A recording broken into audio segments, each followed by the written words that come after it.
Hey, everybody. Welcome to the Health Babes podcast. I'm your host, Dr. Becky Campbell, with Dr. Crystal Hone. And today we have a very special guest, Nicole Jardim. She is a doll. She's hilarious and she's super smart. And she talks all about PMS and PMDD. And you may not have ever even heard of PMDD. So if you're experiencing heavy periods, painful periods, you're feeling very emotional, and it doesn't seem to be along the lines of what some other people you've seen are experiencing, this is a very great episode for you. Let's welcome Nicole Jardim to the show. We love Nicole. We love Nicole's Instagram. If you guys have not seen her Instagram, you have to follow her there. She shares really great information. And today we're talking about PMS and PMDD, which you may not even know what that means, but you may have been suffering with it and a light bulb may go off in a minute. So let's first talk about your story, Nicole. Like, how did you kind of get into working with this? I mean, I feel like I was the poster child for period problems as a teenager. I was just kind of a mess. And I distinctly remember when it started too, because I got my period and I was super excited about it. My mom and I did a little celebration thing. And then within a few years, I started to have all these symptoms. And I remember my mom saying to me, well, I can tell you, I was in bed for 2 days every month with my period. So I think you're okay. Like, this isn't, abnormal. And so I remember just having super heavy periods and really bad period pain that just got progressively worse as I got older. And, I was the girl at the sleepover with the towel on the bed. It was pretty mortifying. Right. And I definitely found myself missing school a lot of the time too. So there were multiple issues going on. And then what happened is not only were the symptoms getting worse, but then I started to have more and more irregular cycles. So my period would then come like every 2 or 3 months. And I was just like, okay, well, I guess at least it's not every month.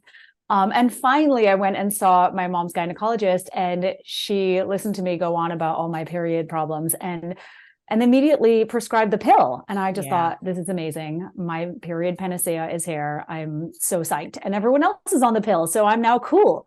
And so that's what I did, right? I went on the pill and everything changed. Like, I suddenly had no more heavy bleeding. My period pain had gone. My period came regularly. My mood was really stable. Everything was great. And then a year later, I started to have all these weird symptoms that nobody could, of course, explain. I certainly had no idea what they meant. And they all felt very unrelated to each other. So I started getting UTIs, and then I started getting yeast infections, and then they became more and more prevalent, and then they became chronic. And then I started to lose my hair, and I started developing melasma all over my face. I remember a dermatologist was like, yeah, this only happens in pregnant women. Not entirely sure what's going on with you. I'm like, of course. And so I had a lot of those moments where doctors were like, I'm not sure what's going on. You're the first I've seen, which was, of course, totally mortifying, especially late teens, early 20s, because you just want to be normal. And then like painful sex, everything. It was just, I felt like it was just sort of a mishmash, a constellation of symptoms. Joint pain, like mood issues, massive gut health issues. And I saw every kind of doctor I could find, and no one really had any solutions. They all did testing. Nothing really came back as conclusive. And then I found an acupuncturist after ending up in the ER because of an allergic reaction to UTI medication. Fun stuff. So fun. And at that point, right, I was like, okay, I got to do something about this. This is ridiculous. And a friend of mine had been telling me, go and see my acupuncturist. And I was just brushing her off. And finally I saw him, and he was amazing. He was the first person to really say, I think it's the pill. And no one had ever said that. It's what's incredible, right? When you think about all of these women, because I have now heard countless stories similar to mine, right? Yeah, exactly. I know you guys have too. And it's just incredible how there's no connection to this root cause. So he pointed to that, and I did acupuncture. I changed my diet. I started exercising differently. I was in college, so I was changing my stress as best I could, or addressing my stress as best as I could. And I came off the pill and I had a somewhat normal period. And I thought, oh, okay, this is actually legit. This works. And so that was really what got me on this path. I was working in film production, by the way, when I finished school. Like, oh my gosh, I didn't know that. I know this. I didn't even take biology in high school. Yeah, it was ridiculous. So I just kind of figured this out, pieced it all together over the years, and then decided, okay, I need to leave production and get into this. And I just love this so much. And so it became my passion and then became my career. So here we are. So cool. What a big transition for you. And look how many people you're helping. You're doing such great work out there and we appreciate it. Thank you. So, we see so many women go through menstrual, issues, pain, pain with periods, among many other things like endometriosis, fibroids, cysts, all the things. But we really want to focus today on PMS and PMDD, especially PMDD. I find it's not focused on as much or talked about as much. There's still so much to understand about it. And it's a hard condition that women go through. So can you talk a little bit about the difference? Like what is PMS? What is PMDD? And then the difference between the two? Yeah, I would love to, and I agree with you. I actually just did a series on this and, the stories are just heartbreaking because women are really struggling. And so with PMS, it's premenstrual syndrome for anyone who doesn't know, or premenstrual tension. My UK ladies always call it that. So that's basically a collection of physical and psychological symptoms that show up in a cyclical pattern, and they often always coincide with the second half of the menstrual cycle. And so it's usually somewhere between 2 and 7 days before your period begins. That's usually when women will see it, and then the symptoms will resolve when menstruation starts. And, it's just so interesting. Like women just feel like they're crazy until they get their period. Right. And then they're a different person once it starts. And, there's lots of memes online about that. Like, why am I acting like this? Oh, I'm sorry for what I said when I was in my luteal phase. Right. Exactly. Right. I know. We know these by heart now. I mean, it's ridiculous. And so the symptoms associated are physical, emotional, and they range. I would say, the most common ones are like the bloating and fluid retention, the cramping, lower back pain, acne, changes in appetite. So there's usually a big increase in hunger and cravings for salt and sugar. And then other things like insomnia. I mean, we talk about the luteal phase sleep issues all the time, and, fatigue, headaches, menstrual migraines, breast tenderness, and anxiety, and that anger and irritability, things like that, as well as like brain fog and clumsiness. I feel like, I was just joking with a friend about that, about how like, I just trip over my words and my feet. It's so true. My cycle. It's so bad, right? Yeah. Oh my gosh. So, this is a normal inconvenience, right, of the menstrual cycle. I feel like a lot of us just view it as that, and it's not an urgent situation. Whereas PMDD, which is premenstrual dysphoric disorder, is a whole different story. And so the latest estimates I've seen are somewhere between 2 and 8% of women worldwide are impacted by PMDD, which is, a significant amount of people. And it's classified as a psychiatric disorder in the DSM. And it's considered a severe mood disorder. So it's characterized by mostly emotional and then physical symptoms. And it technically can hit you anywhere between a week or 2 weeks before your period starts. But oftentimes women tell me that as soon as ovulation is over, that's it. They have symptoms from the day after ovulation until they get their period, and sometimes even a day or two into their period, because I think they're just recovering from the extreme symptoms that they're experiencing. So they'll tell you, right, that their cycles are negatively impacting their relationships, their career, their mental well-being. It's not just some anxiety and some sleepless nights. It's literally debilitating, sometimes traumatic symptoms. And even in this last series I did on Instagram, there were so many women who said, wait a second, this is a thing? Right. There's actually a diagnosis. They were shocked because they go through what they describe as a mini depression every month. So there's the PMS symptoms, but the sadness, the hopelessness, the worthlessness, suicidal thoughts. Exactly. Right. Yeah. The suicidal thoughts. I know, just like being completely overwhelmed by anxiety in life, and also explosive anger, increased conflict in relationships. Lots of women say to me that it's ended romantic relationships, or they're on the brink of it. And it's really awful to see what they're going through. So especially when they don't know that it's, when their partner is just like, gosh, you're so emotional, and they don't understand this is a real issue that they have no control over. And it's, well, I mean, as far as not knowing, you know, what it is and knowing what to do. And it's really not their fault, you know, and it's sad that people can't get more support and with things like this. That's why it's so good to bring this to light so that maybe people can go, wait a minute, I need some support here. This isn't me just being crazy, you know? Exactly. Right. And I think about this a lot because oftentimes I hear that feedback. They're shocked that this is even considered a legitimate concern because we've been conditioned to think that these disruptive symptoms are just a negative part of the experience of being a woman, being someone who menstruates.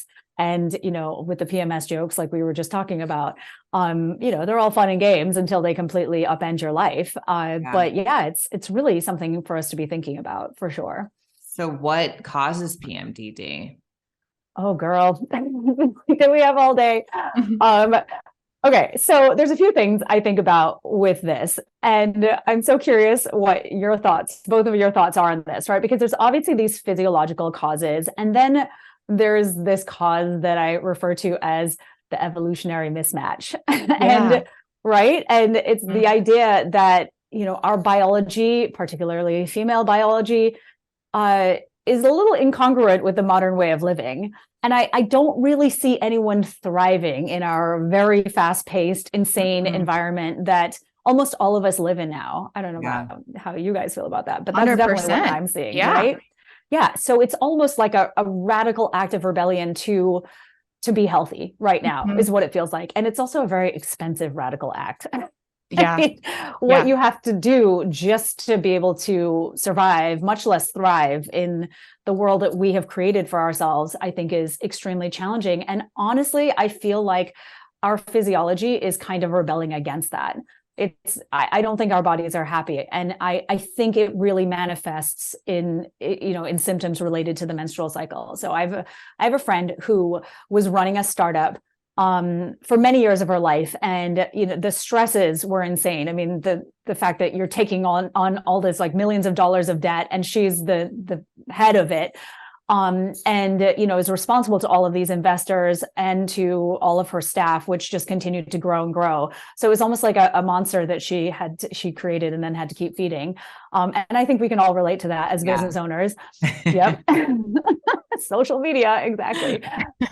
You know, and so she was talking to me and she's just like, and I've known this girl for over 10 years now. And she's telling me about this PMDD thing that she feels like she's developed. And I'm like, let's talk about that.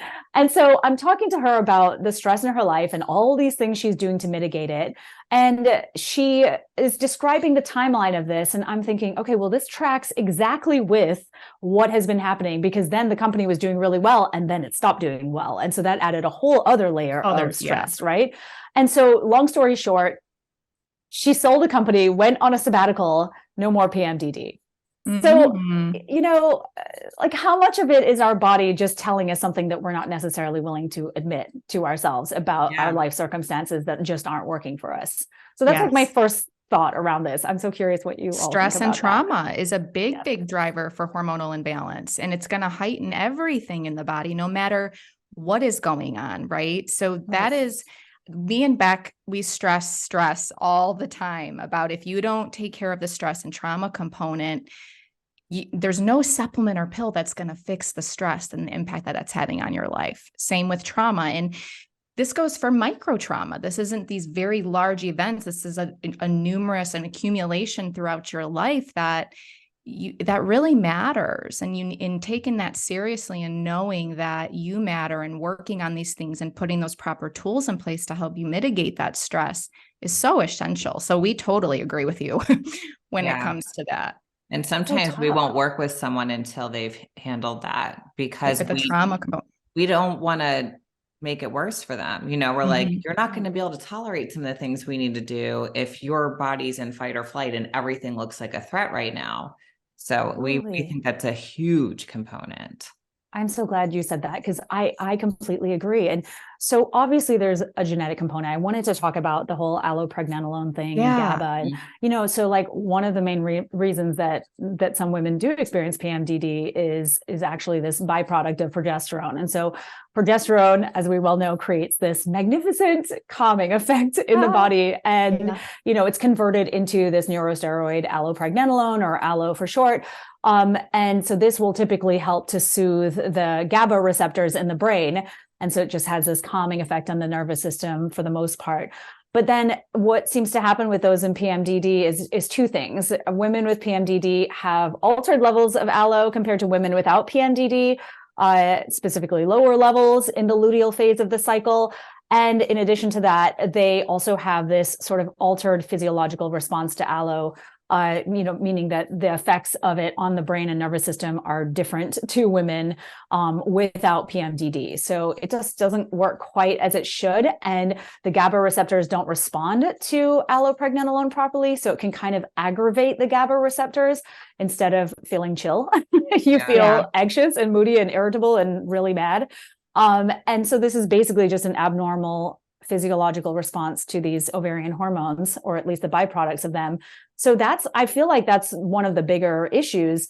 But again, so what's causing that? Like, how did that start to happen in the first place? So yeah, that's the one I tend to focus on a lot. And then of course I feel like there's obviously this underlying inflammation, the histamine connection, which you both are the experts on. And so I feel like I see multiple things going on there. Yeah, I actually just wrote an article on PMDD and histamine, because a lot of it's driven by estrogen. And then you're, with estrogen dominance, you're pushing out more histamine. And then this whole thing, it's like this vicious cycle. So for sure. Totally. I know. Right. And so that's what I try to have them talk to me about, whether, I think it's a histamine issue. And I think so many of us have these problems because it's just, so driven by that chronic nervous system dysregulation we were talking about and all of that stuff. And, I talk to them about whether they experience ovulatory PMS, because that's such a huge thing now too. And so I ask if they have headaches or migraines at ovulation, or just before, ovulation when estrogen is peaking, as well as like feeling those PMS-y type symptoms around ovulation, anxiety, mood issues, impatience, that kind of stuff. And then period pain, painful breasts, itching, hives, the aggravated skin issues that tend to show up too. So I feel like it definitely can be a combination of things, as is always the case, right? It's never just one thing. And we see people who only get hives the 2 times in their cycle when estrogen's rising. Yeah. Mm-hmm. Yep. And testosterone. I can relate to that. Mm-hmm. Oh, and testosterone too. Interesting. Yeah. Yeah. I will with high androgens. You can see that too. I mean, any stress on the body, which is going to, cause this imbalance, So what if someone were to come to you and say, okay, what's my first steps, in helping PMDD? Like, what should I first focus on? Yeah. I mean, I think that women, as we've talked about, try for years, right, to get help from doctors, and they typically are dismissed, or they're told these kinds of symptoms are normal. The normalization of suffering related to the menstrual cycle, I think, is just the greatest injustice in the world. Yes, for women, it's just ridiculous. And, I feel like in other cases too, they're prescribed antidepressants, or they're just told to go on the pill and shut it all down. And they're just sort of sent on their way without any real assessment. And so obviously my first thing to everyone who is experiencing this is, it's not in your head. 100% you shouldn't be treated as such. So that first step is to really know that, and to be confident in the fact that you know your body and you know what's going on with yourself. Whether, someone else is telling you otherwise is really, aside from the point.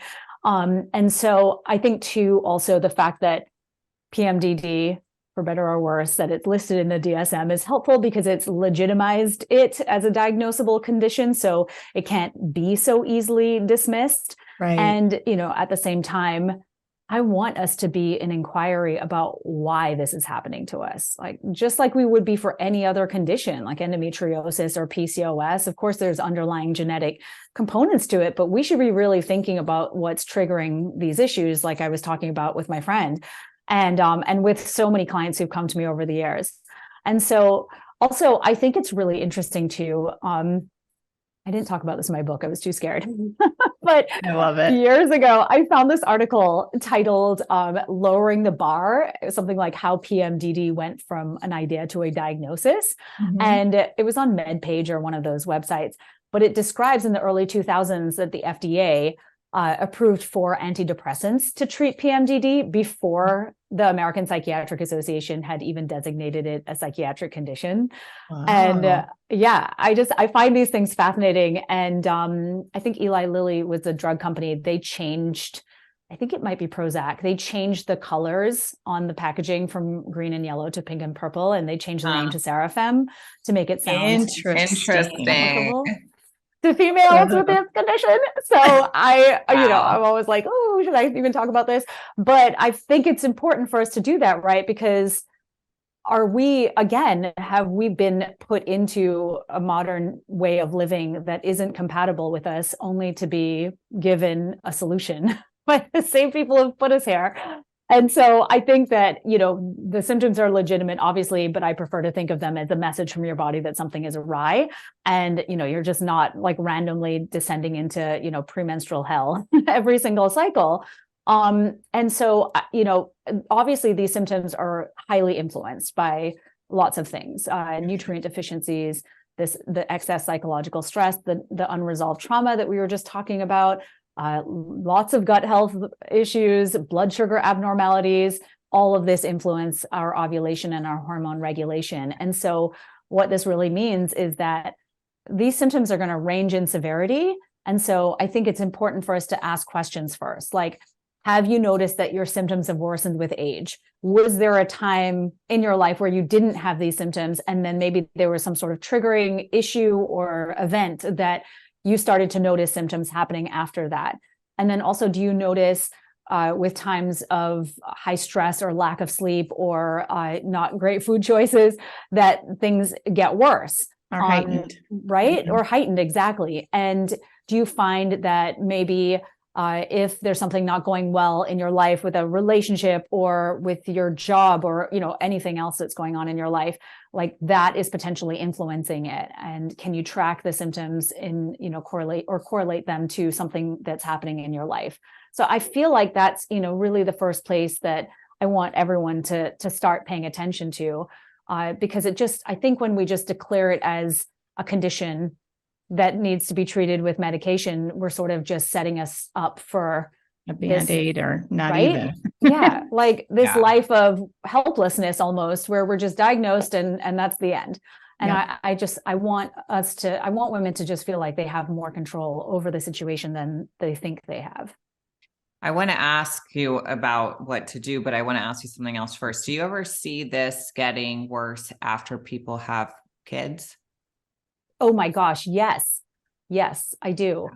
I feel like so many women are going into pregnancy more and more depleted. Again, come back to that, that modern life that we're living. And so they're going in, right? Yeah, exactly. And so they're going into this obviously very taxing time in your reproductive life cycle that is going to further exacerbate anything that's underlying or that's kind of below the surface.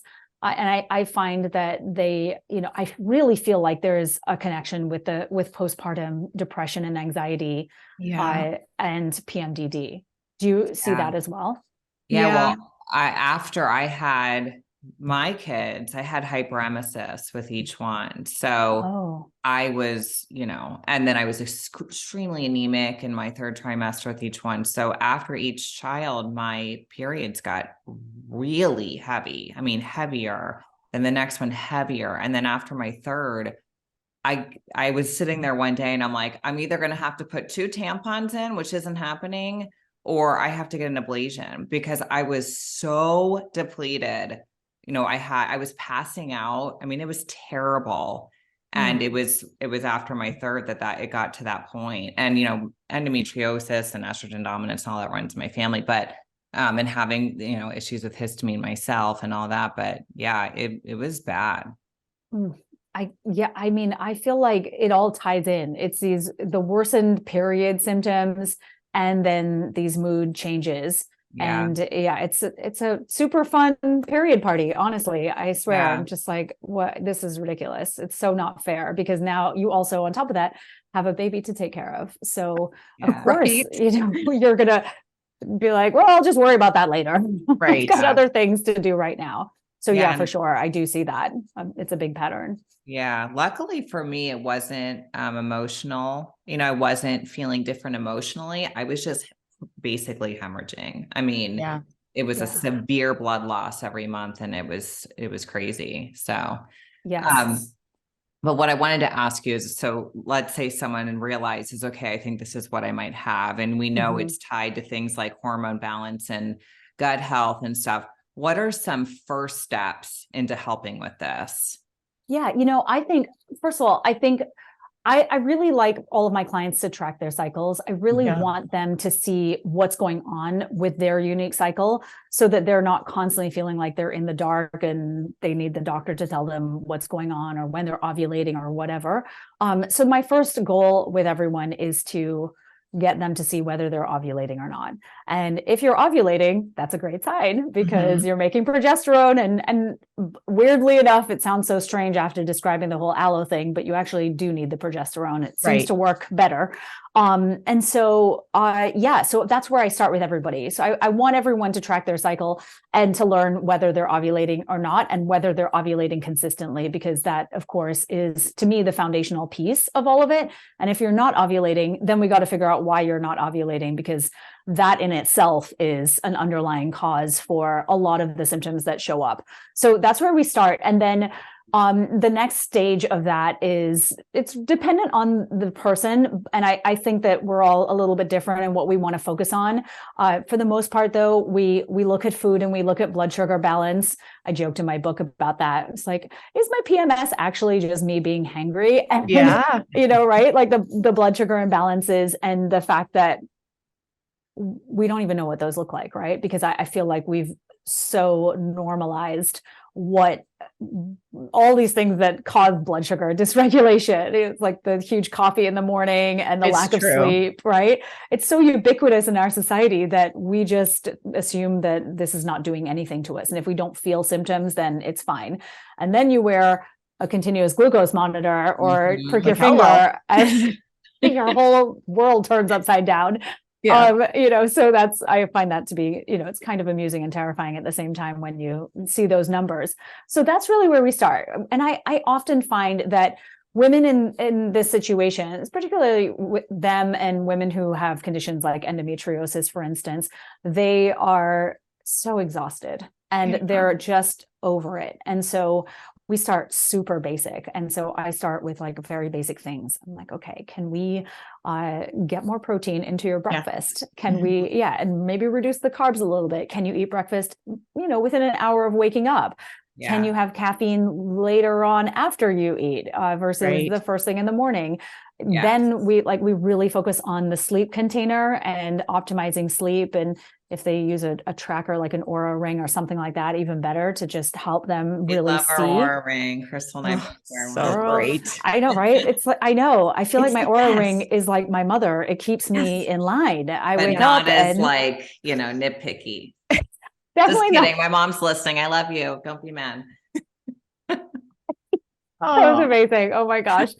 I know, right? But it definitely schools you sometimes. I mean, I think my Aura ring said something along the lines the other day of, we need to talk. So I was traveling and I take it your HRV was getting lower. Oh my gosh. Yes. It was not in a good place, but anyway, I digress. So it's, I feel like that's the thing, right? We have come to the point where online there's just so much noise and women think that there's some magic bullet or some potion or pill or some practice that is going to fix all of their problems. Trust me, everyone listening, if there was, the three of us would be doing it. I promise. And we'd be billionaires. Wouldn't we though? I know we would not all be here right now. We would just be off on our private island. But doing anyway, this from our private jet. There you go. Exactly. Exactly. So, and I feel like I've fallen for that too. And so I feel like building the foundation of the house, not sexy, not fun, not cute, but decorating is great. And that's where, the supplements and all the other easy things come in. And so I find that that's really where we have to focus. And then the stress part, like both of you were saying, I mean, maybe you need to be in therapy, or, there needs to be some other help mechanism that's helping you address whatever is going on. And I love the idea of short-term stress reducers and long-term stress reducers. Like for me, I was in my 20s, I worked in film production, like I said, not kind to your personal life or your schedule. I was waking up at 4 a.m., working 16, 18-hour days for $200 a day, by the way. Wow. Hilarious. I thought I was killing it too. It was insane. And thank God I was in my 20s because I survived it because I was more hormonally resilient. I would die now, basically. Right. Oh my God. It's like, what happened? The 40s. Whoa. Yeah. Anyway, so shocking. We got to be a little bit more careful, right? So much more careful. And I think when we have been so depleted, we got to be even extra careful. More. And I just find that, so like I said, it's just these basic things that you have to incorporate like right away. And then the long-term things, like I was saying. So I ended up leaving the marriage that I was in, and I ended up moving to New York from Florida, and I, finding a new community and going to school to study health coaching and all these other things. But those were like long-term goals. So it was really one of those things that you can't just do that right off the bat. And so I think we've got to bridge ourselves to whether it's the change in diet or the change in how you respond to stress and whatnot. But that's where I have everyone start. And I think it looks a little bit different for everybody. But yeah, that's it in a nutshell. Yeah. What other like outside influences do you find that impact a woman's cycle? Like, for example, all the crap we're exposed to, like the chemicals and things in our products, and talk a little bit about that. Oh my gosh. When I did this research for my book, I could not, we know about the environmental chemicals. We know about how harmful plastic ingredients are, or ingredients in plastics are, and various other products. And yet they're invisible. So we don't really know. We just start to see the results of it or the effects of it. And I think that when I was looking up BPA, for instance, which is bisphenol A, or I think it's how you pronounce it, bisphenol A.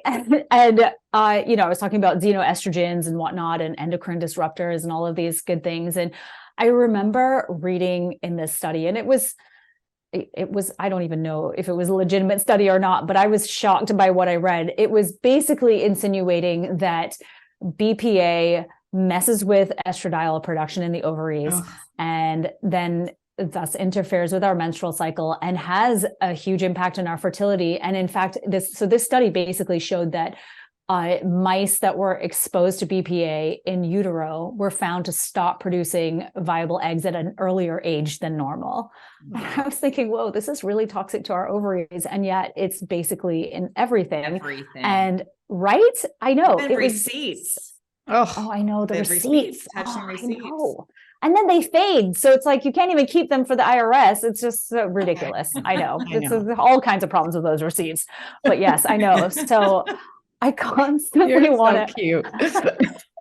I know. I'm a Virgo. I'm really annoyed that my receipts fade because, I try to keep things just in case. That makes sense. Virgo. I love it. I got a couple Virgos in my family, and they're wonderful. You do? Mine too. Yeah. My whole family are Virgos. Really? Yeah. They're all in September.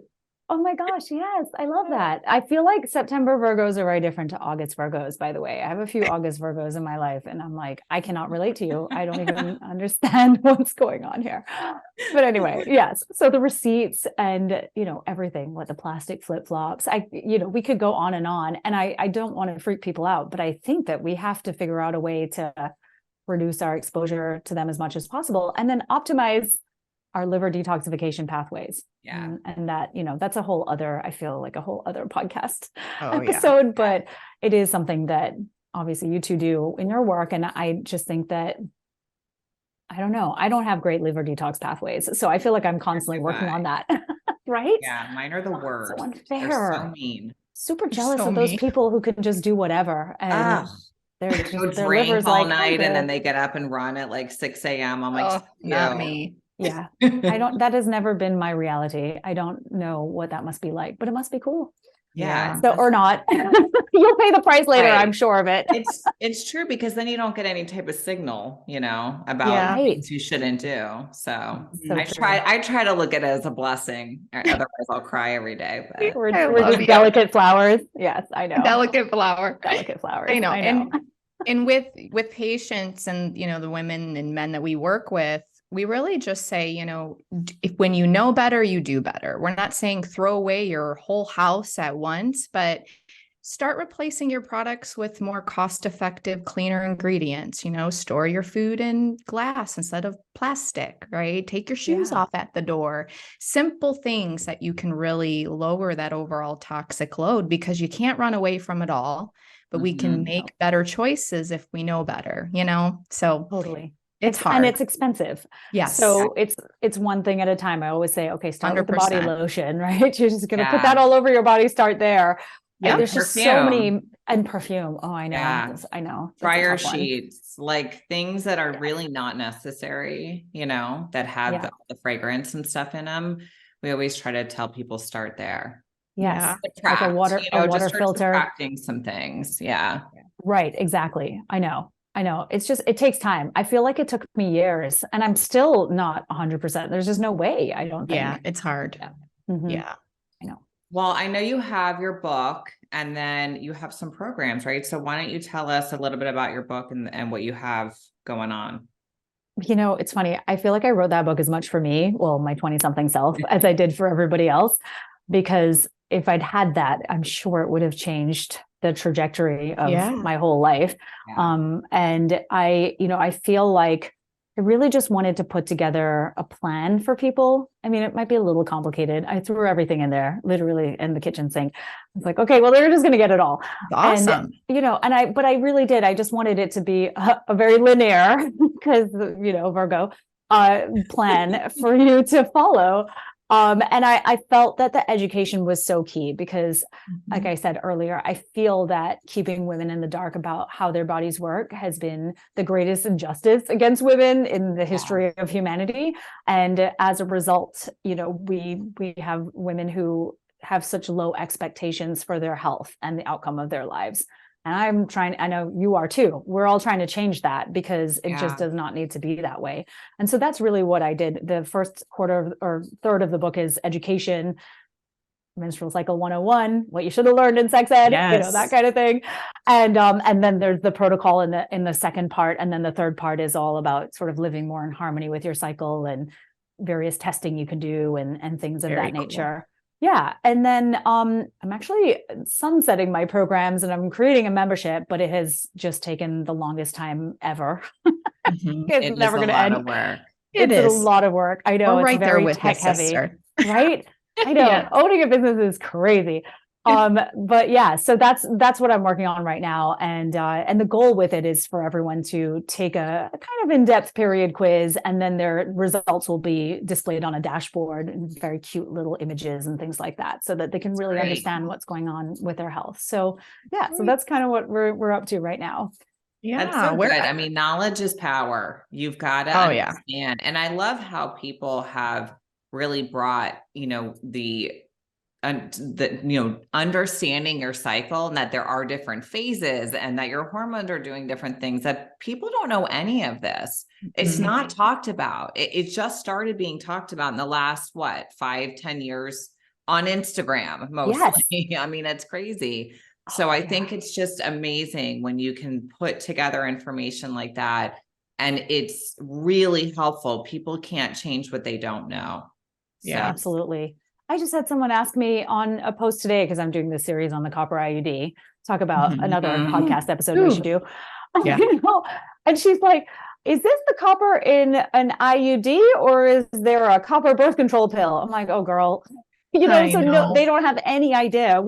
We're just not told at all. And we're getting these devices inserted inside of us and we have no idea how they work or anything. And we're never even really told, properly informed about the side effects that are associated with them. So yeah, it's still so much work to do. And, but we're here, we're just banging our drums. Yeah, we've seen some high copper levels with those things in the blood. Right. I know, it's unbelievable. And I actually, speaking of PMDD, I should have said this. I feel like the copper IUD is a big trigger for it. It definitely is. Yeah. I agree with that. Yeah. Yes, for sure. I've had multiple people ask. Oh, you did? For like 3 weeks. And I passed a softball sized clot and I was like, and I'm done. Yeah. I'm not doing this. Get this out of me. Your uterus was like, hell no, Becky. Yeah. We're not doing this. Yeah. I know. Again, you have a sensitive uterus. Sensitive. I'm just a little delicate flower. But look at your experiences. You're helping so many people. We're doing good, right? Yeah. This is it. Yes, we're doing the Lord's work, truly.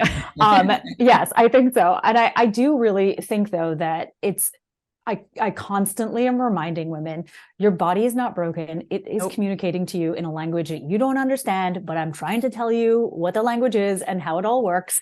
And I promise you'll get there, right? Yep. Because there's this belief system. It's sort of this very, I think, a very well-known belief system, I think, that women just feel like their bodies are rebelling against them or they're just broken and there's something inherently wrong with them. And I think we just really have to move away from this belief that because you have a female body, there's something wrong with you.